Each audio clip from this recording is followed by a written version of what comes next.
பிரியமானவர்களே, இயேசுவின் நாமத்தில் உங்களுக்கு என் அன்பின் வாழ்த்துக்கள். சந்தோஷமா இருக்கீங்களா? தைரியமா இருக்கிறீங்களா? உலகத்தில் பல காரியம் நடக்கும். கடைசி காலம், கொடிதான காலம் இப்படி தான் இருக்கும். இன்னும் துர்ச்செய்திக்கு மேல் துர்ச்செய்தி வரத்தான் செய்யும். அதுக்கு மத்தியில் அவர் நம்மை பாதுகாத்து கொள்கிறவர். நீங்கள் சந்தோஷமாக இருக்கணும், மகிழ்ச்சியாக உங்களுடைய கடமைகளை நிறைவேற்றுங்க. எல்லாவற்றிலும் அவருடைய பாதுகாப்பு இருக்கும். அவர் என்ன வாக்கு கொடுத்திருக்கிறார் தெரியுமா? கர்த்தர் உன்னை காக்கிறவர், எல்லா தீமைக்கும் விலக்கி காப்பார், எந்த ஆபத்தும் உங்களை தொடாது. அவர் உங்களை பாதுகாக்கிறவர். பிறகு எதுக்கு பயப்படணும்?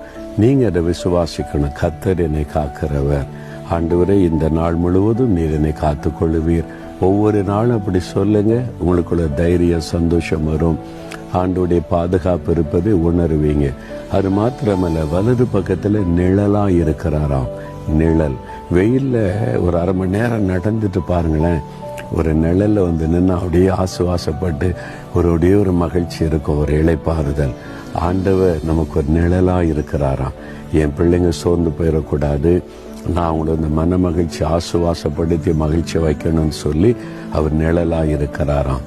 அப்படி இருக்கிற ஒரு நல்ல ஆண்டவர் நமக்கு இருக்கும்போது எதுக்கு நீங்கள் பயப்படணும்?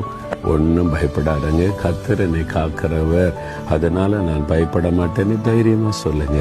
தகப்பனே, எங்களை காக்கிற தேவனாக எங்களோடு இருக்கிறீர். எந்த தீங்கும் என்னை, எங்களை, என் குடும்பத்தை அணுகாது. அதற்காக உங்களுக்கு ஸ்தோத்திரம், ஸ்தோத்திரம். இயேசுவின் நாமத்தில் ஆமென்.